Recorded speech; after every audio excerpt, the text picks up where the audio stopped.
ॐ तव कथामृतं तप्तजीवनं कविभिरीडितं कल्मषापहं श्रवणमङ्गलं श्रीमदाततं भुवि गृह्णन्ति ये भूरिदा जनाः। श्री रामकृष्ण वचनामृत। दक्षिणेश्वर में श्री रामकृष्ण देव भक्त लोगों के साथ वार्तालाप कर रहे हैं, वही प्रसंग चल रहा है। श्री रामकृष्ण का ईश्वर आवेश, उनके मुख से ईश्वर वाणी। जब रामकृष्ण देव ईश्वर का आवेश में जैसे हम लोग अभी क्या संसार से परिचित हैं, तो अभी हमारा नींद खुल गया तो सब संसार दिखाई दे रहा है। यदि नींद आ जाए तो ये संसार जैसा है वैसा ही दिखेगा, रहेगा, लेकिन हमको उसका अनुभव नहीं होगा। ऐसे ही श्री रामकृष्ण के अंदर ईश्वर तत्व और ये जो जगत तत्व एक साथ ज्ञात है, लेकिन अभी जब जगत का तत्व देख रहे हैं तब वो ईश्वर का तत्व मानो सो गया है एक तरह से, थोड़े देर के लिए, क्योंकि अभी इसका डिटेल देख रहे हैं तो उधर से मन हट गया है। जैसे ही कोई उद्दीपना होती है, भक्ति संगीत या ज्ञान विचार या कोई भक्तिमान पुरुष हो या अच्छा साधक हो, उसको देखते हैं, तुरंत याद पड़ जाती है। फिर ये जगत मानो भूल हो जाता है और वो जो आध्यात्म राज्य है वो उनके लिए ज़्यादा प्रत्यक्ष है। और उसमें क्या है, वो माने जैसे अपेक्षित सत्य बोल सकते हैं। एक अंधकार और एक उससे ज़्यादा प्रकाश है तो उसको प्रकाश बोलते हैं, उससे और ज़्यादा प्रकाश होगा तो ये सामान्य प्रकाश भी अंधेरा जैसा दिखने लगेगा। ऐसे ही अपेक्षित सत्य है, कोई चीज़ एब्सोल्यूट नहीं है, लेकिन भगवान एकदम एब्सोल्यूट है। वहाँ ब्रह्म तत्व वहाँ और उसके पार और कुछ नहीं है। तो जब उस जगत का स्मरण हो आता है तो ये जो आपेक्षिक ये जो सत्य है, ये जो जगत तो ऐसे ब्रह्म रूप में हर समय सत्य है, लेकिन जगत रूप में ये अनित्य है। क्योंकि जब हम सोए हुए हैं तो हम देख नहीं रहे हैं ना, लेकिन सब चीज़ें तो हैं। तो जैसे नींद आ गई तो सब भूल हो गया, तो ऐसे ही एक नींद आई हुई है, इसलिए ये जगत की चीज़ सपना दिख रहा है या और ऐसे खर्राटे भर रहे हैं। जैसे ही नींद खुली कि ब्रह्म तत्व दिखता है। अब ब्रह्म तत्व दिखता है तो फिर दोनों चीज़ें, जागरण और निद्रा एक साथ तो होती नहीं। जब जाग गए तो वो पहले की जो अज्ञान भूमि है, निद्रा को बोलते हैं अज्ञान भूमि, और कुछ भी ज्ञान नहीं है, अच्छा भी ज्ञान नहीं, बुरा भी ज्ञान नहीं है, तो उससे ऊपर हट गए। तो ऐसे ही श्री रामकृष्ण देव को जैसे ही ये होता है, किसी चीज़ का स्मरण होता है या उद्दीपन होता है, तुरंत भगवत स्वरूप का ज्ञान हो जाता है और फिर उस राज्य में चल जाते हैं। वहाँ का एक्सपीरियंस, वहाँ भी बहुत तरह का एक्सपीरियंस है, ऐसा नहीं है। भगवान श्री रामकृष्ण देव बोलते हैं भगवान की इति नहीं की जा सकती, उनके कितने विचित्र रूप, कितना नाना विधानी दिव्यानी नाना, ये जो है ना पूरा ये भगवान का ऐश्वर्य माने अनंत है, उसका वर्णन किया नहीं जा सकता। तो अब कौन सा चीज़ किस समय देख रहे हैं तो उसी का कुछ अस्फुट, एकदम स्पष्ट तो वर्णन नहीं होता, लेकिन अस्फुट कुछ चीज़ आपस में उस समय बात कर रहे हैं तो भक्त लोग सुन लेते हैं। अनुमान करते हैं कि लगता है कुछ किसी दूसरे से बात हो रही है। जैसे अभी किसी के फ़ोन से बात हो रही है, दूसरा एक फ़ोन आ गया तो अब मुंह हटा करके दूसरे से बात करने लगा, थोड़ा मोड़ा सुनाई दे रहा है तो अगला वाला सोचता है कि अरे लगता है दूसरे से किसी से बात करने लगे। तो ऐसे ही रामकृष्ण देव ऐसे होता था। उनके लिए जो पारमार्थिक जगत है, आध्यात्म जगत है, वो ज़्यादा सत्य है। ऐसे ही इसीलिए स्वामी जी बोलते हैं कि जो कोई भी एक भूत देखा है, भगवान तो आने बहुत ऊंची बात है, भूत देखा है, वो बहुत सारा शास्त्र पढ़ने वाले पंडित है ना, उनसे ज़्यादा आध्यात्मिक पुरुष है। क्यों? ये शास्त्र पढ़ा है, विभिन्न तरह का व्याकरण और शास्त्र याद करके बोलते जा रहे हैं, बोलना हो रहा है लेकिन विश्वास नहीं हुआ है, अंदर के अंतःस्थल में विश्वास घुसा नहीं है।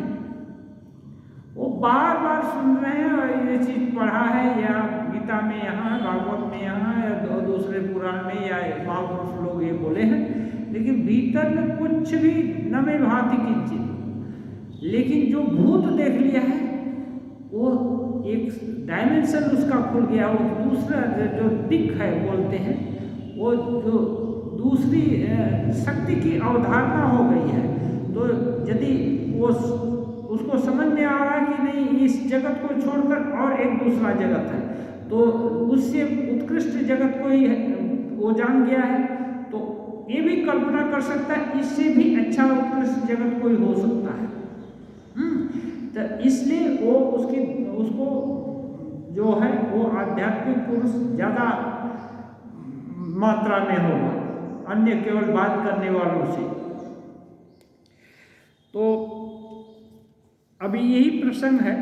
श्री रामकृष्ण समाधि मग्न है, अपनी छोटी खाट पर बैठे हुए हैं, चारों ओर भक्तगण बैठे हैं। जब समान वैसी अवस्था आ जाती है तो मानो दूसरे जगत का दृश्य श्री रामकृष्ण के शरीर और आकृति से मानो थोड़ा थोड़ा परकोलेट होकर भक्त लोगों को भी कुछ अनुभव होता है कि नहीं ये तो दूसरी चीज़ है। आगे नॉर्मल दिखते थे, अभी कुछ दूसरे ढंग का दिखने लगते हैं और उसमें आकर्षण भी होता है, क्योंकि अच्छी चीज़ है ना, वो अपनी सौम्यता और क्या विकृत करता है, एक तरह से विकीर्ण होती है। लाइट को कितना भी ग्लास के अंदर रख दें तो थोड़ा ना थोड़ा, कैसा भी डार्क ग्लास हो तो थोड़ा ना थोड़ा उससे लाइट की किरण इधर उधर छिटक कर जाती ही है। ऐसे ही ये शरीर भले ही माया का आवरण हो, लेकिन इसमें यदि ईश्वरीय तत्व का बोध हो रहा है, हाँ, तो नहीं बोलने पर भी लोगों को फील होता है कि नहीं ये इस जगत के आदमी नहीं है। और राजा महाराज तो उनको देखे हैं कितने समय बहुत लंबे दिखाई देते हैं, बड़े बड़े आकार के, कितने समय छोटे नॉर्मल, कितने समय कैसा कैसा उनका शरीर भी बदल जाता है मानो। तो ये ईश्वर इच्छा से सब कुछ संभव है। तो इसलिए सब लोग चुपचाप बैठे हुए देख रहे हैं, कोई हल्ला गुल्ला नहीं कि यहाँ वहाँ की बात शुरू हो गई, अब आँख बंद कर लिए तो दूसरा, जैसे अभी कभी किसी मीटिंग में देखेंगे तो थोड़ा देर के लिए थोड़ा ये हुआ तो आपस में बातचीत हजारों तरह की शुरू हो जाती है। वहाँ कोई बात नहीं हो रही है, चुपचाप सब लोग देख रहे हैं। मीन्स एक आकर्षण है, ईश्वरीय आकर्षण। श्री अधर सेन कुछ मित्रों के साथ आए हैं। अधर डिप्टी मजिस्ट्रेट हैं। इन्होंने श्री रामकृष्ण को पहले एक बार देखा है, आज दूसरी बार देख रहे हैं। इनकी उम्र लगभग 29-30 वर्ष की होगी। इनके मित्र शारदाचरण को मृत पुत्र का शोक हुआ है, और पुत्र चला जाए, मर जाए तो शोक होगा, किसको शोक नहीं होगा। यही तो माया है कि शोक होगा ही। तो अब शोक होगा तो अगर से अपने मित्र को श्री रामकृष्ण देव के पास आए। ये तो ऐसी दवाई नहीं है ना कि कोई टॉनिक दे दिया या कोई इंजेक्शन दे दिया तो ठीक हो जाए। ये तो दिल की बात है। दिल में जो चोट लगी है वो ऐसे नहीं जाती है। वो उस श्री राम एक जो है ना, साधारण भाषा में कहा जाता है, एक छोटी लकीर को यदि मिटाना है तो एक बड़ी लकीर खींच दिया तो छोटी लकीर उसमें दब जाती है। ऐसे ही एक दुख है, अब उसको यदि मिटाना है तो या तो दुख और बढ़ा दिया जाए तो भी मिट जाएगा, या उस दुख का कारण खत्म कर दिया जाए। जिस कारण से वो दुख हुआ है वो यदि कारण ही खत्म कर दिया जाए तो दुख कहाँ रहेगा। जब कारण ही नहीं रहेगा तो कार्य रहेगा नहीं। तो इसलिए अब लोग सोचते हैं कि चलो जाएंगे। एक जिंदगी का दूसरा पहलू भी है जो जिसको कि आध्यात्म बोलते हैं। तो ऐसे जब यदि महापुरुष और तो रामकृष्ण देव तो विख्यात उस समय हो गए थे, तो ऐसे महापुरुष के पास जाएंगे तो जरूर न जरूर कुछ शांति मिलेगी, क्योंकि अच्छी दूसरे जगत का प्रसंग सुनेंगे तो एक जो टेम्परेरी जगत है इसका आकर्षण थोड़ा कम हो जाएगा। इसमें है क्यों दुख क्यों होता है? दुख इसीलिए होता है कि उसके प्रति हम आकर्षित हैं, उसको अपना समझते हैं। अपना नहीं है तो दुख होगा कैसे? दुख होने का नाम नहीं है। अभिमन्यु मारा गया, कृष्ण तो सब जानते थे। अर्जुन किसी प्रकार से अर्जुन को संतोष नहीं होता, प्रतिज्ञा भी कर लिए जयद्रथ को मारेंगे, सब कुछ हो गया फिर भी संतोष नहीं होता। तो क्या करेंगे? श्री कृष्ण भगवान जहाँ उसकी आत्मा थी वहां ले गए अभिमन्यु की। तो ये बोलते हैं, देखते हैं तो चेहरा लगभग वैसे ही पहचान पाते हैं। बोलते हैं चलो बेटा मैं तुमको लेने आया हूँ। तो वो बोलता है आपका बेटा मैं कब हुआ? बोले बेटा तुम ऐसे लड़ाई की बोला तो बीती बात हो गई, वो दूसरा जगत था। ऐसा कितना जगत हम लोग देखे हैं जिसमें कभी आप हमारे बेटे रहे, कभी आप हमारे बाप रहे। ये तो दूसरा जगत है, यहाँ आप हमारे कोई नहीं है। जब दो टूक जवाब दे दिया तब जिसके लिए रो रहे थे, जिसके लिए उनका दिल तड़प रहा था, अब जब वही दो टूक बोल दिया तो अब उसमें स्नेह के लिए अवकाश ही नहीं रहा। तब चुपचाप चले आए और फिर इनके दिल में तसल्ली भी हो गई कि नहीं ये एक जगत है और भी कितना जगत है। फिर जब वो अच्छा है, वो अपने को पहचानता नहीं, जानता नहीं, तो उसके लिए अपने को क्यों मानना है? तो जब तक हम समझते हैं कि बेटा बेटी धन दौलत पति इसके द्वारा हमारा सुख साधित होगा, तब तक जब तक ये सोच रहती है तब तक तो यदि वो उसका अभाव हो जाए तो दुख होगा ही। दुख क्यों नहीं होगा? लेकिन जब साधु संग या विवेक जागृत हो जाए कि नहीं, तो सभी लोग जा रहे हैं, सभी लोग तो देख रहे हैं कि सभी लोग जा रहे हैं। अन्य अन्य भूतानि गच्छन्ति है यमालयम शेषा स्थविरमिच्छन्ति किमाश्चर्यम अतः परम। सभी लोग देख रहे हैं कि सभी जा रहे हैं, फिर भी लेकिन अब सोचते हैं हमारा हस्बैंड, हमारा बेटा, हमारा बेटी अमर रहेंगे, नहीं जाएंगे। सबका धन लुट जा रहा है, कहाँ कहाँ अट्टालिका टूट जा रही है और ये हो जा रहा है।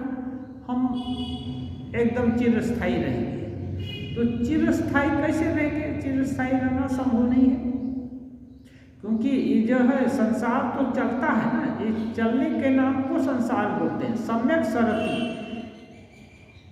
निश्चित रूप से बदलेगा, इसीलिए इसका नाम संसार है।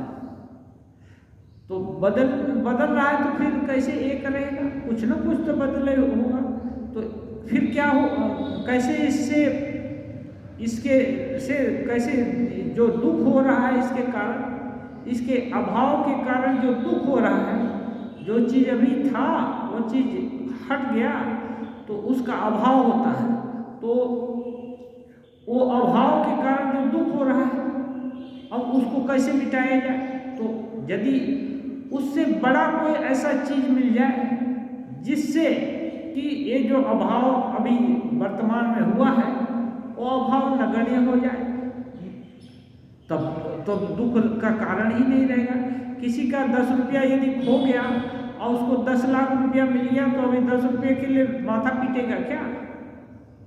और माथा पीटने का दिन चला गया। ऐसे ही एक संत के पास कोई पारसमणि दे गया, पारसमणि। वो बोले झोपड़ी में, जो झोपड़ी थी उनकी, झोपड़ी के जो एक कपचाली होती है उसमें रख दो, तो उसमें रख दिया। वो बोला पारसमणि है, इससे लोहा छू देगा, तो वो वहीं पड़ी है। फिर साल 1.5 साल के बाद वो संत आए, वो फकीर बोले वो पारसमणि कहाँ है, वो दो। बोले कहाँ, जहाँ आप रखे होंगे वही होगा, हम तो जानते हैं। हाँ आप ढूंढ लीजिए। तो देखा तो वही है। बोले मूर्ख है, ये पारस पाकर लोग कितने कितने धनी हो गए और ये जो यही रखा ही, उसकी तरफ देखा ही नहीं। तो अब जिसको धन की, सोना का मूल्य ज़्यादा है, वो तो पारस को नाचने लगेगा या कहाँ से लोहा खरीद करके उसमें छुआता रहेगा। लेकिन जिसको उसका ये नहीं है, जो भगवान का भरोसा है, पारस धन से क्या हुआ, सोना से क्या हुआ, खाना दाना होगा, संपत्ति असबाब होगा। और संपत्ति देने वाले पारसमणि अंतर्यामी खुद ही दिल में बैठे हुए हैं। वो यदि चाहे तो किसी चीज का अभाव रह सकता है क्या?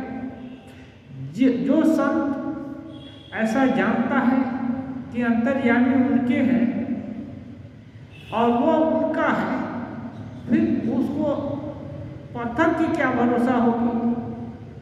वो तो अंतर्यामी का भरोसा करेगा ना, भगवान का भरोसा करेगा, वो पत्थर का क्यों भरोसा करेगा?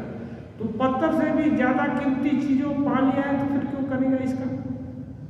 ऐसे इसीलिए जब संत महात्मा के पास जाते हैं लोग, यदि दिल में बैठ गई कि नहीं ये खामखा ये महत्वपूर्ण जन्म जो मिला है जिसमें कि भगवान लाभ तक हो सकता है, छोटे मोटे दुख कष्ट के लिए हाय हाय करके मरने से क्या लाभ? इसमें समय नष्ट करना होगा। इसमें अब और समय नष्ट नहीं करेंगे, वरन जो आ रहा है छोटा मोटा सुख दुख, उसको ऐसे ही अम्लान बदन से, ये बोलते हैं ना तुल्य निंदा स्तुति और मानापमान तुल्यो, और ये जो है सम सुख दुखे समय कृत्वा, सुख दुख में समान भाव करके। क्यों करते हैं कि यदि सुख में बहुत नाचेंगे तो समय जाएगा, दुख में बहुत रोएंगे तो भी समय जाएगा। ये सब समय नष्ट करने का समय नहीं है। जिसको होश हो गया है वो ये सब छोटे मोटे चीज में क्यों समय गंवाएगा? वो तो कैसे भगवान मिले, कैसे अध्यात्म ज्ञान हो, कैसे भगवत प्राप्ति हो, कैसे ब्रह्म ज्ञान हो, इसकी चिंता में समय बिताएगा। तो उसको जिस दिन भगवान का स्मरण नहीं हुआ वही दिन वृथा गया। तो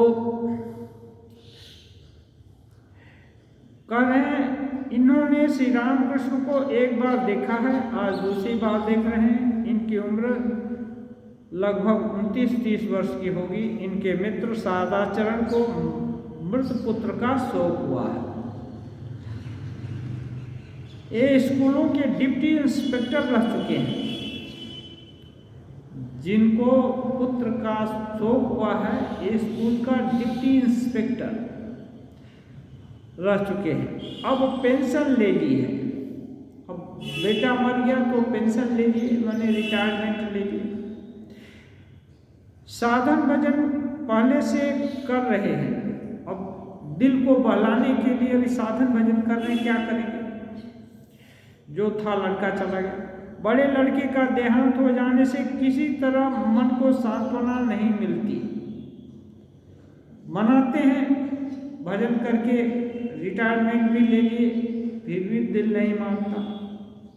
इसीलिए अधर इन्हें श्री रामकृष्ण के पास ले आए हैं कि कहीं उनको यदि और इससे बड़ा संधान मिल जाए तो इनका दुख दूर होगा। बिना बड़ा चीज मिले छोटा चीज छोड़ नहीं सकते। ये नहीं है कि छोड़ देंगे करने से छूट जाएगा, कभी नहीं छूट जाएगा। तो हर समय चिंता करता है भगवान पोड़ा का पाला छोड़ दिए, ये कर दिए, वो कर दिए, ये होता रहेगा। अब उसका अभाव से चिंता करते रहेंगे उसी का। इसलिए ऐसे छोड़ने से कोई लाभ नहीं होता है। जब बड़ी चीज मिल गई, जैसे घाव ठीक हो गया, तो जो पपड़ी है अपने आप छूट जाए या रहे वो कौन परवाह करता है। वरना सब लोग चाहते हैं पपड़ी छूट जाए। अब घाव नहीं ठीक हुआ है तब तक पपड़ी छोड़ा देंगे कि चिकना हो जाए, तो घाव कभी ठीक नहीं होगा और घाव बढ़ जाएगा। इसलिए अपने से छूट जाए तब आसक्ति छूटना हुआ। जोर से छुड़ाए तो आसक्ति छूटी नहीं। बहुत दिनों से अधर स्वयं भी श्री रामकृष्ण को देखना चाहते थे।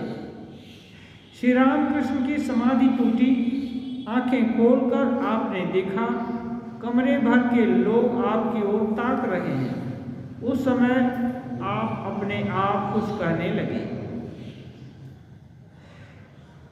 क्या श्री रामकृष्ण के मुंह से ईश्वर स्वयं उपदेश दे रहे हैं? अब जो वाक्य बोला जाएगा श्री रामकृष्ण के द्वारा, मास्टर महाशय एक कल्पना कर रहे हैं, क्या भगवान ही श्री रामकृष्ण देव के मुख से उपदेश दे रहे हैं? श्री रामकृष्ण कह रहे हैं, कभी कभी विषयी मनुष्यों में ज्ञान का उन्मेष होता है। विषयी मनुष्य जो विषयी किसको कहते हैं? जो विषय को ही सार समझे, उनमें भी कभी कभी ज्ञान का उन्मेष होता है।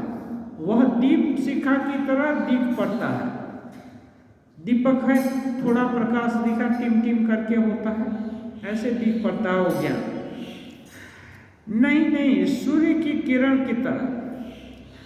ये यदि नहीं सोचे तो मानिए सूर्य की हल्की फुल्की किरण छोटा छोटा रोशनदान से आ रही है, ऐसी यदि बड़ा जोर हुआ तो इतना हो रहा है।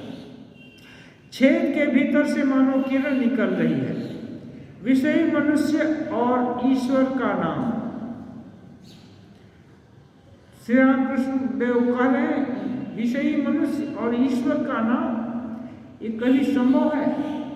वो तो विषय चाहता है, भगवान को क्यों चाहेगा? उसमें अनुराग नहीं होता। विषयी मनुष्यों को भगवान में अनुराग नहीं होता। क्यों?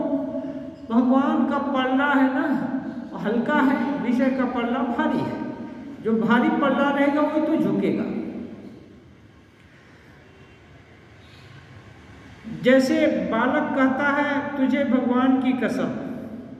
घर की स्त्रियों का झगड़ा सुनकर भगवान की कसम याद कर ली है। श्री रामकृष्ण जब जैसे बच्चा घर में स्त्री लोग झगड़ा करते हैं तो बच्चा है ना, माँ लोगों से जो संपर्क में रहता है उससे ज़्यादा सीखता है। तो वो भी बोलता है तुमको भगवान की कसम, हाँ, मुझको भगवान की कसम, क्यों सुन लिया है वहाँ से, इससे उससे, कि वो लोग बोलता है तो ऐसा बोलना चाहिए। इसलिए ऐसे ही विषयी लोग भी सुन लिए हैं कि भगवान नाम की कोई चीज होती है। उनको कभी कभी याद करने से हो सकता है ग्रह कट जाए, हाँ, कोई ताबीज बांध लेने से या कोई कुछ कर देने से कुछ हो जाए। तो ये सुन लिया है, पूरा विश्वास नहीं है। पूरा विश्वास हो तो एक किसी भी उपाय से जिंदगी का हर समस्या दूर हो सकता है, क्योंकि इस विश्व ब्रह्मांड में भगवान को छोड़कर कुछ है नहीं। चाहे कैसा भी उपाय हो या कोई भी चीज हो, लेकिन भगवत वस्तु का ज्ञान हो तब तो वो चीज नहीं हो पाता है। वो सुन लिया है, इसलिए कभी इसको, कभी दूसरा चीज सुन लिया तो उसको, कभी तीसरा सुन लिया तो उसको, सब ट्रायल करते रहते हैं, किसी पर भरोसा नहीं है। ऐसे ही रामकृष्ण देव एक जगह बोले हैं कि दुहाई हनुमान घर, हनुमान का घर ये तब भी लगता है कि चढ़ करके टूटेगा, इतनी जोर से हवा है। रामेर घर, तो राम जी सोचते हैं कि चलो भक्त बुला रहा है। जैसे ही राम जी आना चाहते हैं, वो माँ काली का घर, जितने देवी देवता हैं एक के बाद एक घर, एक का घर गिनाने जा रहा है। जैसे वो लोग चाहते हैं कि चले, भक्त पुकार रहा है, वैसे ही दूसरे का नाम ले लेता है। वो सोचते हैं हम तो दूसरे को बुलाया, हमारे को क्या जरूरत है। तो यही होता है। ये क्या है? ये संशय आत्मा का लक्षण है। जिसमें संशय है, संशय है तो शक्ति एक केंद्रित नहीं होती है। नहीं केंद्रित होगी तो वस्तु का प्रकाश नहीं होगा। तो विषयी मनुष्यों में निष्ठा नहीं होती। रामकृष्ण देव बोलते हैं इसी कारण से विषयी मनुष्यों में निष्ठा नहीं होती। क्यों? सुन लिया, बोल दिया, राम राम राम कहना है, बोल दिया। और कुछ लोग तो दिखावा के लिए भी करते हैं। रामकृष्ण देव साकरा वालों का ये कहानी बोले, केशव केशव, ये लोग कौन है? गोपाल गोपाल, दूसरा बोलता है गोपाल गोपाल, माने ये लोग गोरु पाल, एक किचु बुझे ना, कोई कुछ नहीं समझता है। हाँ, वो गोरु का पाल, गोरु चराने वाला है। तो दूसरा बोलते हैं हरी हरी, क्या हरण करें इसको? तो तीसरा बोलता हाँ हरण कर सकते, हाँ हाँ। तो मैंने, वो तो सोचते हैं जो खरीदार की, अरे ये लोग तो कोई केशव केशव का नाम ले रहा है, कोई कोई गोपाल का नाम ले रहा है, कोई हरि का नाम ले रहा है, कोई हर का नाम ले रहा है। मैंने सभी भक्तिमानों का दल जमावड़ा है यहाँ। तो ये लोग तो कोई ऐसा अनुचित दाम नहीं लगाएंगे। ये जो दाम लगाएंगे वो तो बहुत जेन्युइन होगा। तो जो कुछ भी है, जो दाम में बेचना चाहते हैं, वो आंख बंद करके वो खरीदार सामान खरीद लेता है और ये लोग मालामाल हो जाते हैं। तो बहुत तरह के लोग, आर्तो जिज्ञासु अर्थार्थी ज्ञानी च भरसा सभा, कई तरह के लोग भगवान का भजना करते हैं। एक आर्त है, आर्त माने हे भगवान हमारा दुख दूर कर दो। जिज्ञासु, अरे भगवान नाम की कोई चीज है क्या? कोई चीज है तो कैसे जाने जा सकती है? ऐसे ये जिज्ञासा है। उनको दुख भी नहीं है और भक्ति भी नहीं है, ज़्यादा कुछ ये नहीं है, लेकिन जानने की इच्छा है। जिज्ञासु अर्थार्थी, धन चाहते हैं। धन किस लिए चाहते हैं? धन में ज़्यादा विश्वास है कि धन से सामर्थ्य, धन तो एक सामर्थ्य है ना, विभिन्न शारीरिक धन, मानसिक धन हर तरह का है।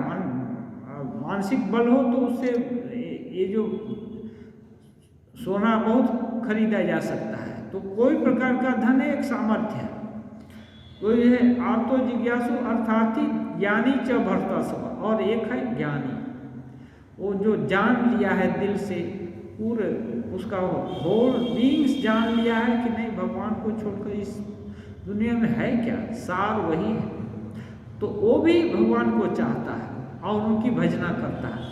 तो असल में ठीक ठीक भजना करना उसकी है। आत्मा रामस्य मुनियो निर्गतापि उरुक्रमे कुर्वत्य अहेतु किं भक्तिं इत्थम भूत गुणो हरि।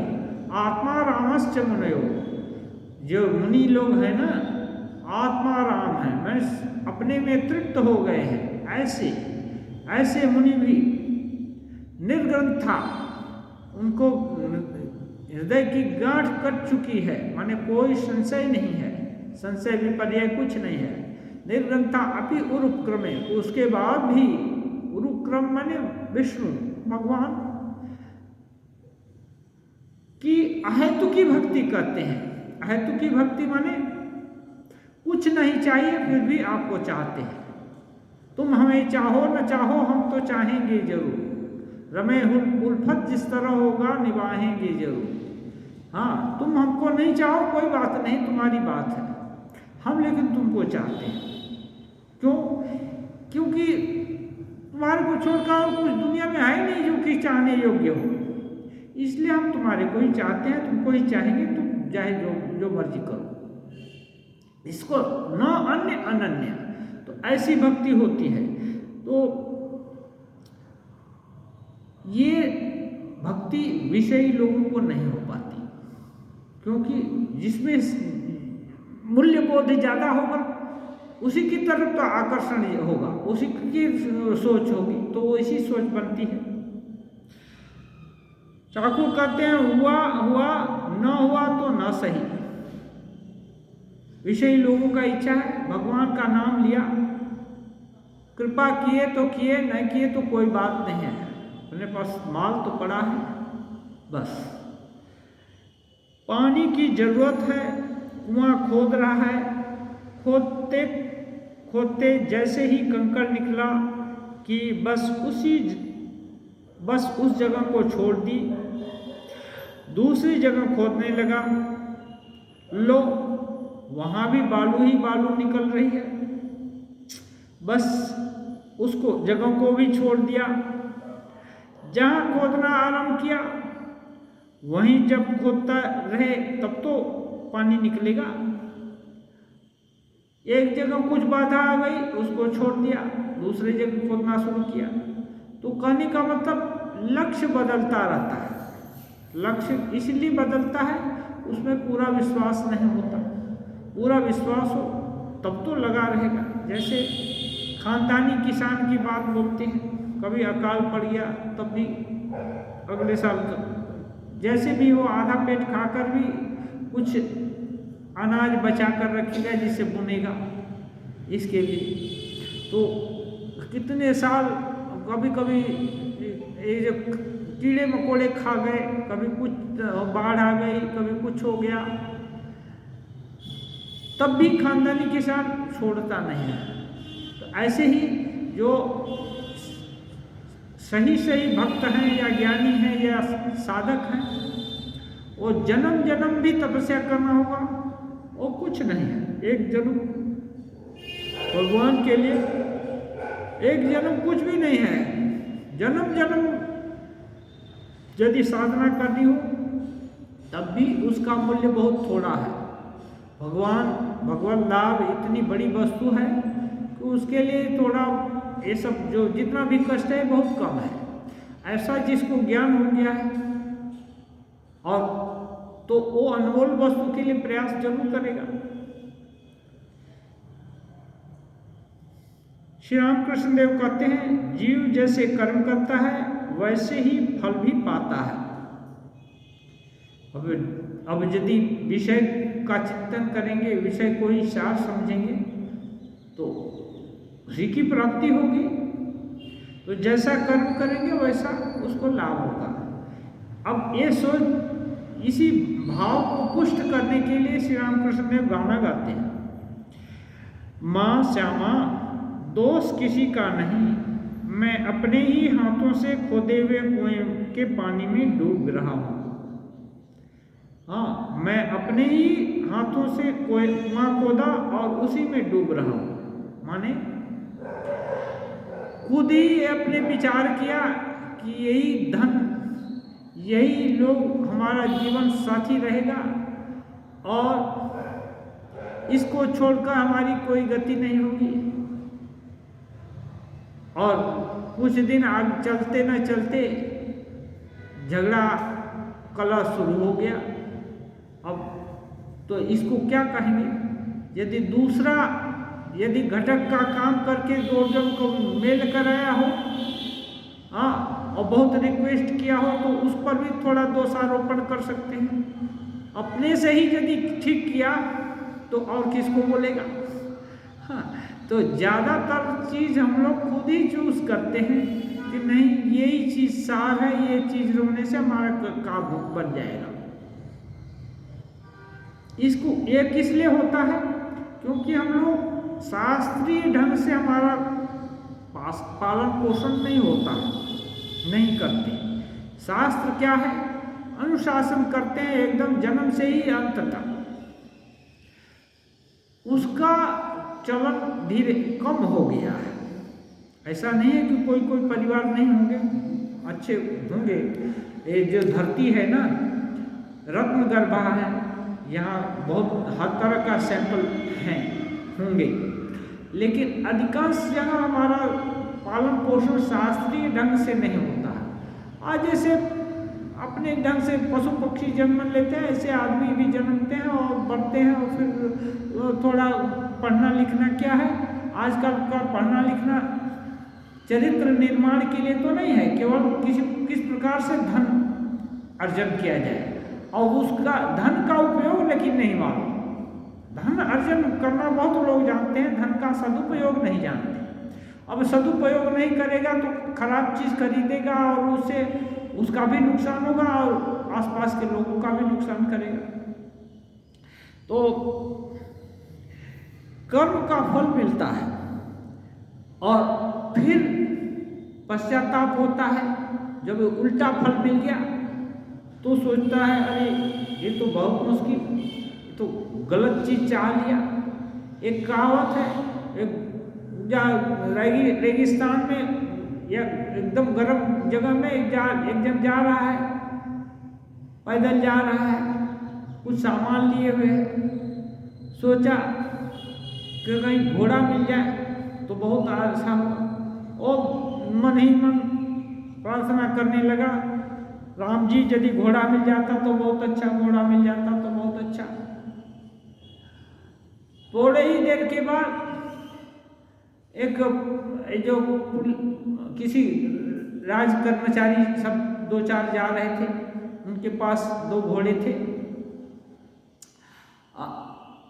एक घोड़ी उसमें घोड़ी थी, उसको प्रसव हो गया। अब जब बच्चा दिया तो अब उसके ऊपर तो खुद भी नहीं चढ़ सकते हैं, बच्चा दिया तो फिर वो कमजोर हो गई माँ, और बच्चा को कौन ले जाएगा। तो इधर उधर दूर से आँख फाड़ फाड़ करके देख रहे हैं, कोई मिल जाए तो अच्छा है। तो आजकल का जमाना नहीं है कि एकदम क्या बोलते हैं, ये प्रजातंत्र नहीं है, जिसकी लाठी उसकी भैंस। उस समय तो लोग राज कर्मचारी हैं। देखा दूर में एक तो आदमी जा रहा है, जल्दी से आगे बढ़कर बोला है रुको, रोक करके उसको बोला इधर आओ, और उसके कंधे पर एक घोड़ा का बच्चा डाल दिया। अब थोड़े दूर जा, अभी वो कैसे बोलेगा कि नहीं घोड़ा नहीं ले जाएगा, पिटाई मिलेगी। थोड़े ही दूर जाने के बाद मन ही मन सोचता है उल्टा बुझली राम राम उल्टा समझ लिए। हाँ, मैं तो घोड़ा चाहता था कि हमको ढोए, लेकिन अब घोड़ा को ही हमको ढोना पड़ रहा। तो यही है, हम नहीं समझते कि क्या चाह रहे हैं और इससे हमारा मंगल होगा, लाभ होगा कि इससे नुकसान होगा, ये जानते नहीं, क्योंकि इसकी विधि नहीं हो। सोचते हे भगवान, हाँ अपना थोड़ा दुख कष्ट दूर करो, दुख कष्ट दूर करने का उपाय तुम करो। हम लोग क्या करते हैं, दुख कष्ट का उपाय हम ही फ्रेमवर्क करते हैं कि हे भगवान ऐसा कर दो, वैसा कर दो, वैसा कर दो। माने नौकर चाकर से भी ज़्यादा उनको नौकर चाकर बना दिए।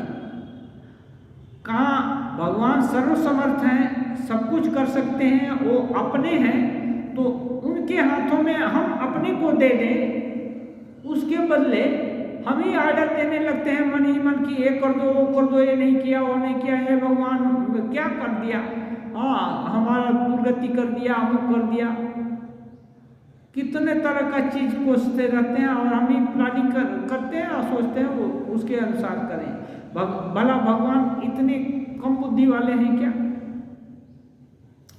तो अपने ही हाथ से जो कुआं खोदते हैं, विचारों का कुआं, ये विचार है ना बहुत प्रबल है। विचार के बाद ही कोई काम होता है।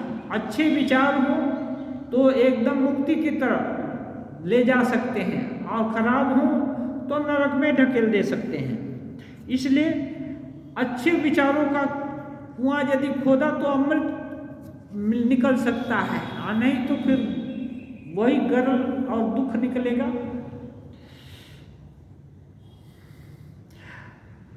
रामकृष्ण देव कहते हैं मैं और मेरा अज्ञान है, मैं और मेरा, ये मैं हूं और ये मेरा है। मैंने अपने को छोड़कर इस संसार में कोई सुखी हो या ना रहो की कोई चिंता नहीं है, हम ठीक ठाक रहें। विचार तो करो, देखोगे जिसे मैं कह रहे हो वह आत्मा के अतिरिक्त और कुछ नहीं। मैं और मेरा को अज्ञान करते हैं, तो यदि ये अज्ञान है तो ज्ञान का के लिए बोल रहे हैं। यदि विचार करो मैं कौन हूँ, तो विचार करते करते देखोगे कि आत्मा के अतिरिक्त और कुछ नहीं। जिसको मेरा कहते हैं वो भी आत्मा के अतिरिक्त और कुछ नहीं। तो जब भगवान ही है विभिन्न रूप में, तो यदि नहीं रहना चाहते, चले जाते हैं, अपने से दूर हो जाते हैं, तो इतनी हावताश क्यों? एक रूप में नहीं है, दूसरे रूप में तो है, तीसरे रूप में है। हाँ, तो ये दुख कम होगा या नहीं होगा? लेकिन जब वही मैं और मेरा चीज है तो खत्म हो गया, तो फिर हम कहेंगे नहीं रहे। यदि वो भगवान है तो इस रूप में नहीं है तो उस रूप में है। विचार करो, तुम शरीर हो या हाड़ हो या मांस या और कुछ, शरीर का थोड़ा सा कोई अंग या फोड़ा हो गया या कट गया या कुछ हो गया तो अब आ मार गए, हाँ, तो विचार करने को बोलते हैं। ये शरीर हूँ, मैं हूँ या मांस हूँ या हाड़ हूँ या और कुछ हूँ, ये यदि कोई विचार करे तो बोलते हैं तब देखोगे तुम कुछ नहीं हो। शरीर भी नहीं हो, हाड़ भी नहीं हो, मांस भी नहीं हो, तब क्या हो? तुम्हारी कोई उपाधि नहीं है। ये सब हाड़ मांस शरीर ये जो है ना, ये तुम्हारी उपाधि नहीं है। उपाधि माने अपने को मानना कि मैं ये हूँ, ऐसा नहीं है।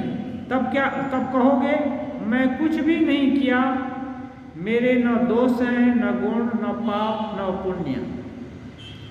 तब अकर्तापना आ जाएगा कि मैं तो कुछ नहीं, मैं कुछ किया भी नहीं। तो जब कुछ किया नहीं तो हमारा गुण कहाँ रहेगा? दोष भी नहीं रहेगा और गुण भी नहीं रहेगा। कुछ करने से तब तो दोष होता है या गुण होता है, कुछ भी नहीं। और तब पाप भी नहीं रहेगा, पुण्य भी नहीं रहेगा, तब क्या रहेगा?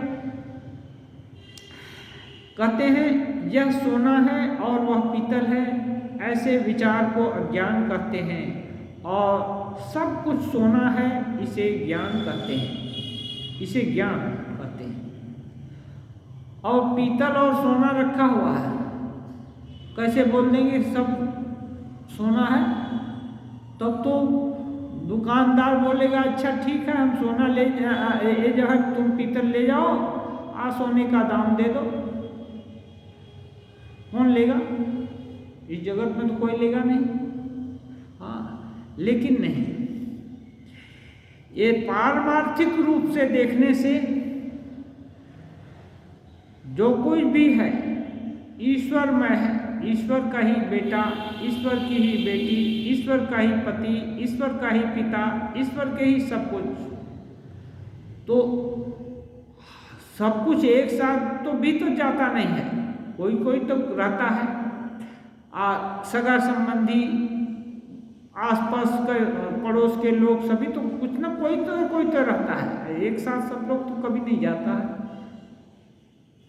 तो उनको यदि ईश्वर का समझे, ईश्वर का ही विभिन्न रूप समझे, तो इस तरह से ये जो सोने या पीतल का अभाव है कम हो सकता है।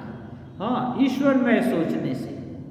और नहीं तो ये हमारा है, हमारा चला गया, अब क्या होगा, ये होता है। जब सभी लोग अपने हैं तब फिर वो अभाव, उतना एक्यूट अभाव नहीं रह जाएगा, तब वो दुख नहीं होगा। तब ये पीतल है और ये नहीं रहेगा, तब सभी सोना है। क्यों? सोना माने ईश्वर, ईश्वर रूप से सभी के अंदर है। हाँ, और जब वो है तो हमारी जरूरत जो भी है इसके द्वारा जो पूर्ण होती है, उसके द्वारा भी हमारी जरूरत पूर्ण हो जाएगी। हाँ, ईश्वर है, हमारे को देखेंगे, फिर दूसरे का भरोसा क्यों करें? इसलिए यदि भरोसा ही करना है तो ऐसा भरोसा करना है जो भरोसा कभी खत्म ना हो, कभी खत्म नहीं होता वो भरोसा। वहाँ अभाव नाम की कोई चीज नहीं है, तो फिर ऐसा भरोसा क्यों ना करें? छोटा मोटा खूंटी क्यों पकड़े, जो खूंटी कब रहेगी कब टूट जाएगी। ईश्वर दर्शन होने पर विचार बंद हो जाता है।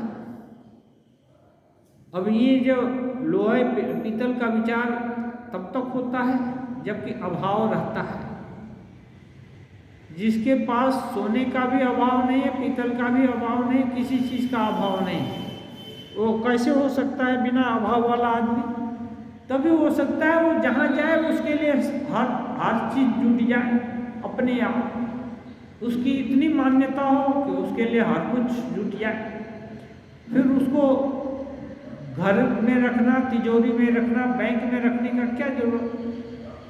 सपोज करिए कोई ऐसा व्यक्तित्व है जो जहाँ जाता है वहीं पर उसके लिए हर कुछ, सभी लोग, सारा दुनिया उसके लिए आगवानी करती है, सब कुछ जुटा देता है, तो उसको अपने से कुछ जुटाने का क्या जरूरत? वो तो सोचता है हम जहाँ जाते हैं जुट जाता है। तो ऐसी व्यवस्था कौन कर सकता है? एक ईश्वर को छोड़कर और कोई नहीं करा सकता। उनकी इच्छा हुई तो जहाँ भी जाएंगे हर व्यवस्था हो जाएगी। तो अब जब व्यवस्था हो गई सभी तो फिर उस विषय में विचार क्यों करना है कि ये अच्छा व्यवस्था करेगा, यहाँ के लोग अच्छे करेंगे, वहाँ के लोग खराब करेंगे, अमुक करेंगे तमुक करेंगे, वो सब सोचने की जरूरत ही नहीं।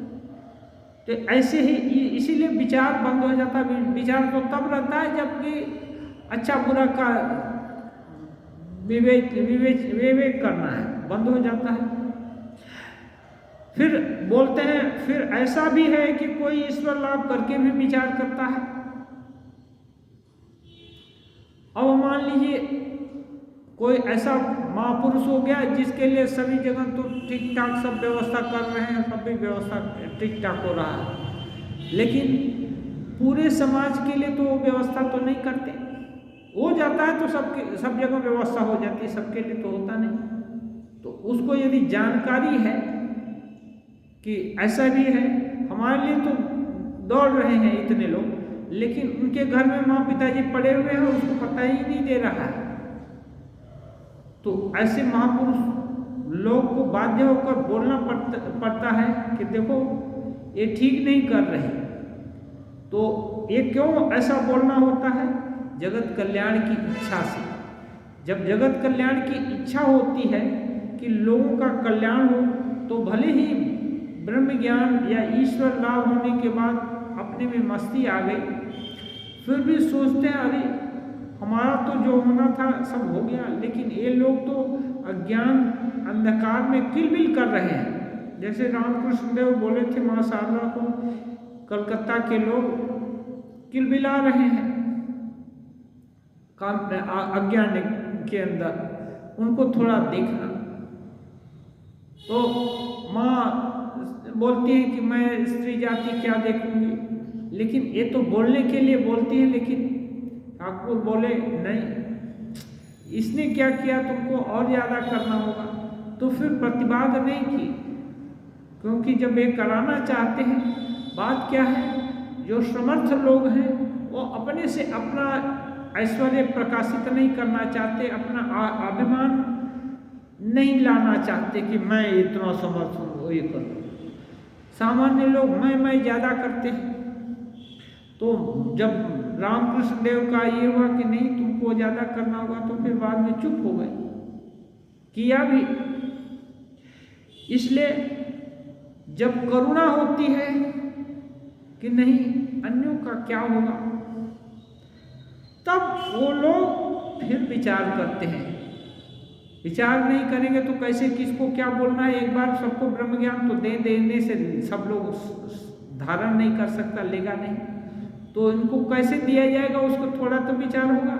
इसी विचार के आने के कारण रामकृष्ण देव दिन रात बोलते रहते थे।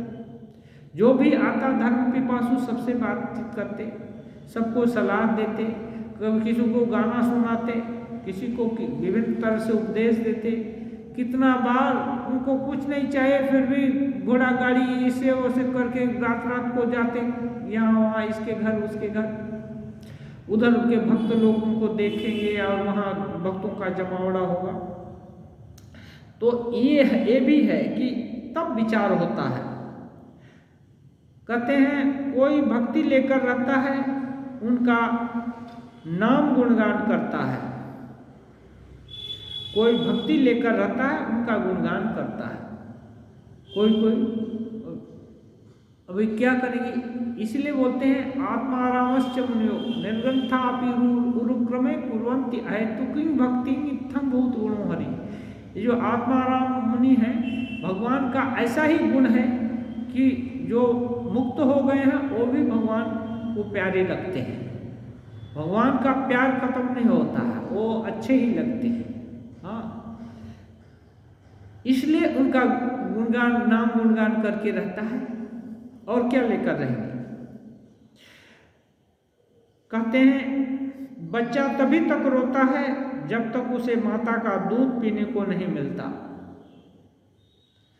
माने दूध पीने को नहीं मिलता, माने अभाव जब तक है तब तक रोता है। हाँ, बच्चे को दूध पीने का भूख लगती है, बच्चा को बार बार उसको रुलाई आती है कि नहीं हमको खाना चाहिए। खाना क्या है, सबसे अच्छा मीठा खाना माँ का दूध है। मिला कि रोना बंद हो गया, अब दूध पीने को मिल गया तो रोना बंद हो गया। तब आनंद पूर्वक पीता है। परंतु एक बात है, कभी कभी वह दूध पीते पीते खेलता भी है और आनंद से किलकारियां भरता है। कभी कभी दूध पीने से आनंद होता है तो खेलने लगता है और वो अच्छे आवाज भी करता है, आनंद मनाता है। तो ऐसे ही भक्त लोग हैं, जब भगवान का ध्यान भजन में एकदम मस्ती आ गई तो भी कभी संत महात्मा हुए हैं और लोग नाचते हैं। रामकृष्ण देव खुद भी नाचते थे।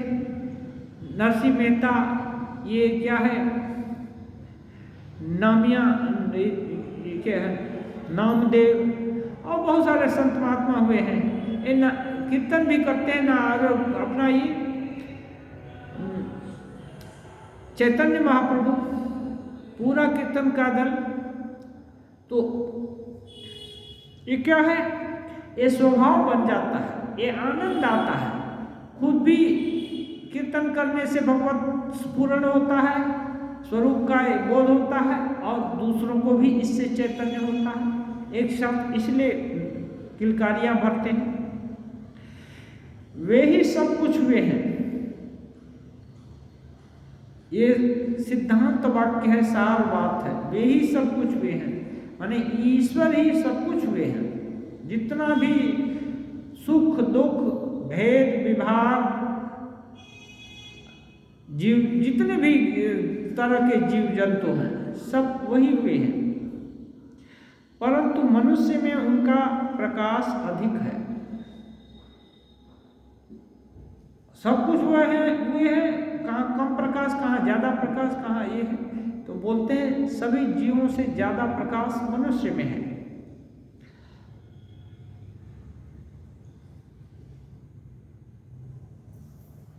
जहां शुद्ध सत्व बालकों का सा स्वभाव है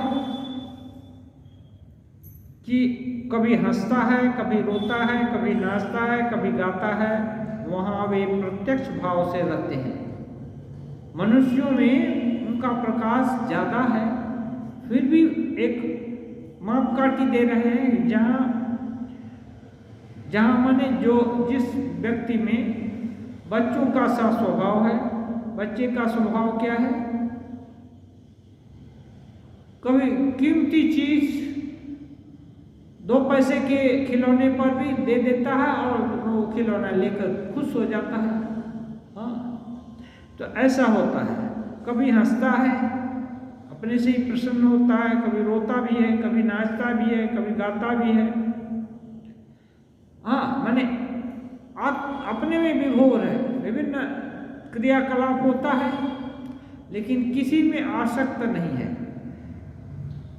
वहां वे प्रत्यक्ष भाव से रहते हैं। ऐसा यदि लक्षण किसी में स्वाभाविक, ये बनावटी लक्षण यदि कोई करे तब नहीं। जैसे नाटक कर रहा है, स्टेज पर हंस रहा है, नाच रहा है, गा रहा है, वहां कुछ नहीं होने वाला है, वहां नाटक होगा। लेकिन प्रत्यक्ष यदि हो रहा है तो वहां श्री रामकृष्ण देव कहते हैं प्रत्यक्ष, वहां माने ईश्वर भाव प्रत्यक्ष रूप से विराजमान है। श्री रामकृष्ण अधर का कुशल समाचार ले रहे हैं। अधर ने अपने मित्र के पुत्र शोक का हाल कहा। जो अधर से कुशल प्रश्न पूछे तो अधर तो अच्छे ही हैं, उनको कोई अभाव नहीं है, लेकिन उनके मित्र को पुत्र शोक हुआ है, उसका हाल बताए। तब श्री रामकृष्ण अपने ही भाव में गाने लगे। श्री रामकृष्ण हर समय जो उपदेश देंगे ये बात नहीं है, कभी गाने के माध्यम से उपदेश, कभी समाधि में जाकर उपदेश, कभी मुखर होकर बोलते हैं कि ऐसा होना चाहिए, वैसा होना चाहिए। अब ऐसा गाना गाए तो उसका भावार्थ है, जीव समर के लिए तैयार हो जाओ। समर माने युद्ध।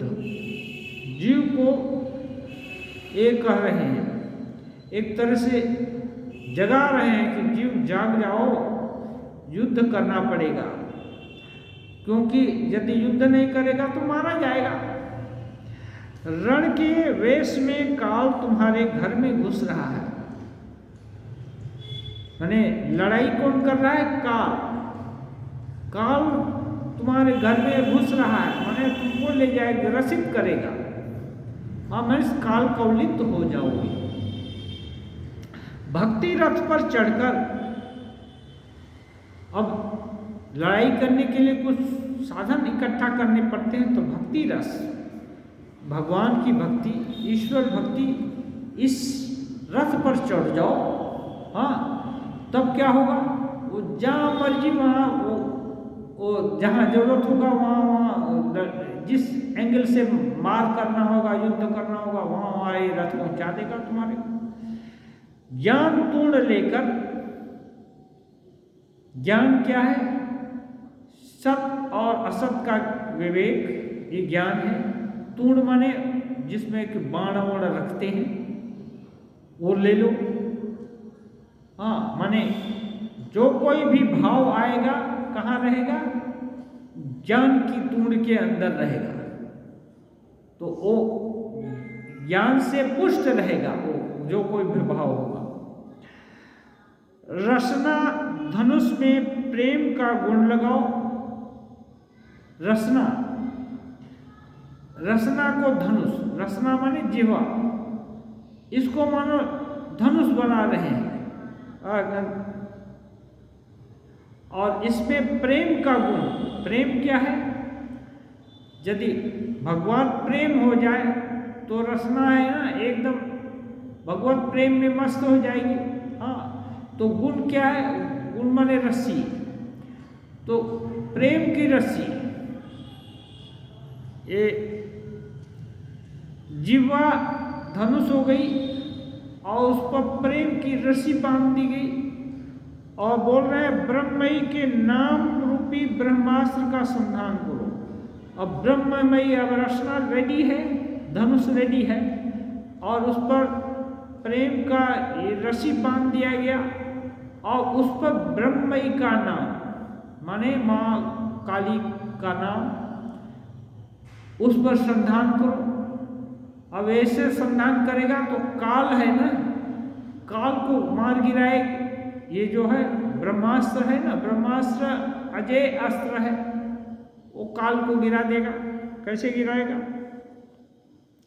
लड़ाई एक जब ऐसा संधान होगा तो काल अपने आप पराजित हो जाएगा, क्योंकि ये ब्रह्मास्त्र के आगे काल की चलती नहीं है। और एक उपाय बता रहे हैं लड़ाई के लिए, एक युक्ति और है। दूसरी युक्ति, तुम्हें रथ रथी की आवश्यकता न होगी यदि भागीरथी के तट पर तुम्हारी यह लड़ाई हो। भागीरथी माने गंगा, गंगा के तट पर यदि लड़ाई होती है तो तुमको रथ भी नहीं चाहिए, रथी भी नहीं चाहिए, ऐसे ही लड़ाई करो और जीत जाओगे। जैसे भी होगा, मरोगे तब भी अमर हो जाओगे, मारोगे तो भी ये है अमर ही हो। तो ये क्या है? गंगा माने पतित पावनी गंगा, जो ब्रह्म नदी बोलते हैं, वो भगवान विष्णु के पैर से निकली हुई है। तो वहाँ उनके तट पर यदि लड़ाई होती है, उनके तट पर यदि तुम रहते हो, माने हर समय स्मरण है कि नहीं गंगा माँ हमारी एक करेंगी, रक्षा करेंगे, तो काल है ना अभी ले जाए या 100 साल के बाद ले जाए, मुक्ति तो होना अनिवार्य है। और काल करता क्या है? जीव को ले जाकर यम द्वार पर लटका देता है। यदि यम द्वार पर ले जाएंगे तो फिर जन्म होगा, कौन सा अच्छा जन्म होगा कि खराब जन्म होगा। तो इस तरह से काल की विजय हो जाती है। और यदि अमर हो गए तो फिर काल के हाथ में नहीं पड़ना पड़ेगा, तो जीव की विजय हो गई।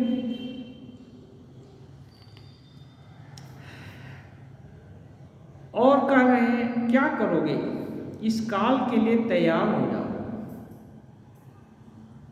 गाने में ही ये सब गाने का ही भाव है। क्या करोगे? इस काल के लिए तैयार हो जाओ। क्यों? काल तो सबके पीछे है ही, इससे रक्षा नहीं है। इसलिए काल घर में घुस रहा है, तुम जानो या ना जानो, काल सबके तुम्हारे भी भीतर घुस रहा है। उनका नाम रूपी अस्त्र लेकर लड़ना होगा। यदि बचना चाहते तो उनका नाम रूपी अस्त्र लेकर लड़ो। बचने का मतलब क्या? काल के हाथ में पड़े तो फिर जन्म मरण होगा। आज यदि काल से बच गए तो अमर हो गए, जन्म फिर मरण होगा नहीं, काल के जुरिडिक्शन में नहीं आना पड़ेगा। कर्ता वे ही हैं, बोल रहे हैं कर्ता। कर्ता में ईश्वर ही करता है। मैं कहता हूं जैसा कराते हो वैसा ही करता हूं। अब एक भाव है कि यदि कर्ता वही है समझ लिए तो फिर ज़्यादा स्ट्रगल करना नहीं होगा, क्योंकि सुख भी दे रहे हैं तो वो भी वही देख रहे हैं, दुख भी दे रहे हैं। या जहाँ ले जाएंगे, जिस योनि में ले जाएंगे जाएंगे तो वही यदि करता रहेंगे तो फिर अपने को डर नहीं रहेगा। तो श्री राम कृष्ण देव का भाव है, वो बोलते हैं मैं कहता हूँ जैसा कराते हो वैसा ही करता हूँ, जैसा कहते हो वैसा ही कहता हूँ। मैं यंत्र हूँ तुम यंत्री हो, मैं घर हूँ तुम घर के मालिक हो, मैं गाड़ी हूँ तुम इंजीनियर हो। माने तुम्हारे आश्रित मैं हूँ, एक आश्रय भाव कैसे अवलंबन हो सकता है? ये तभी हो सकता है कि अपने भीतर की सार वस्तु को यदि जाना जाए या समझ लिया जाए कि इसके भीतर भगवान है और उनकी शक्ति, उनकी इच्छा, उनके ऊपर भरोसा हो। किसी के ऊपर भरोसा होगा तभी तो अपने को कोई समर्पित करेगा। जैसे छोटा बच्चा कैसे भी झगड़ा करके या दौड़ करके आकर माँ की गोद में चढ़ने लगता है, जैसे माँ हाथ में पकड़ लिया बच्चे को, तब वो माँ को थोड़े पकड़ कर रहता है, तब तो इधर उधर देखता है, तब नहीं पकड़ता। जब तक माँ उसको नहीं पकड़ी है तब तक वो चढ़ना चाहता है। जब माँ पकड़ लिया तो उसको पूरा भरोसा होता है माँ पटकेगी नहीं, माँ गिराएगी नहीं, अब उसको डर नहीं है। इसलिए ऐसा यदि भरोसा हो गया कि नहीं, भगवान नाम की जो चीज़ है वो मेरे भीतर है, मुझको पकड़ कर रखेंगी, मेरा भूत भविष्य वर्तमान सब कुछ देखेंगे, हमारे लिए हर व्यवस्था करेंगे, हम उनका ही होकर रहेंगे, उनको ही अपना समझेंगे, हाँ उनकी ही शरण लेंगे। हर तरह से यदि उनके ऊपर आश्रित रहेगा तो क्यों नहीं देखेंगे। अनन्याश्चिन्तयन्तो मां ये जना पर्युपासते तेषां नित्याभियुक्तानां योगक्षेमं वहाम्यहम्। यदि हर समय उनका ही चिंतन करेंगे तो हर कुछ व्यवस्था कर देते हैं भगवान। आम मुख्तार उन्हीं को बनाओ, इसे रामकृष्ण देव बोलते हैं उपाय सहज आम मुख्तार। जैसे पावर ऑफ अटॉर्नी किसको देते हैं? अपना जो क्या विश्वस्त आदमी होता है उसी को लोग अपने पूरी संपत्ति जायदाद का, नहीं तो दूसरे को बेच देगा या अपने को घर से निकाल देगा। अपने बेटा बेटी को देते हैं, भरोसा है तो। आजकल वो भी भरोसा कम होने लगा। क्यों? इसमें नैतिक विकास का कमी हो गया, इसलिए ऐसा हो रहा है। तो लेकिन भगवान ऐसे नहीं है। वो जो ऐसी माता नहीं है जो कुमाता कभी हो। हाँ, पुत्र यदि खराब हो तब भी माँ कुमाता नहीं हो सकती, क्योंकि वो अपने हैं, वो छोड़ नहीं सकते हैं। इसलिए यदि अपना ये बनाना है तो उनको ही बनाओ। हाँ, आम मुख्तार उनको ही बनाओ। काम का भार अच्छे आदमी को देने से कभी अमंगल नहीं होता। उनकी जो इच्छा हो करें। अच्छा आदमी, भगवान को छोड़कर और कोई अच्छा आदमी नहीं है और उनसे समर्थ भी कोई नहीं है। बड़ रखवार रमापति जासो, रमापति जिसके रक्षक हैं उसका कोई कभी कहीं किसी अवस्था में बिगाड़ नहीं सकता। तो भरोसा करना है तो ऐसा करना है और धीरे धीरे सोचते सोचते सोचते सोचते ये भरोसा दृढ़ होता है और प्रत्यक्ष भी दिखाई देता है। अब भाविले भावे उदय हो, जो चीज़ सोचेंगे वही चीज़ होता है। एक क्या कीड़ा है ना, सोचते सोचते और रेशम का कीड़ा बन जाता है, तितली बन जाती है, बहुत सारा परिवर्तन होता है।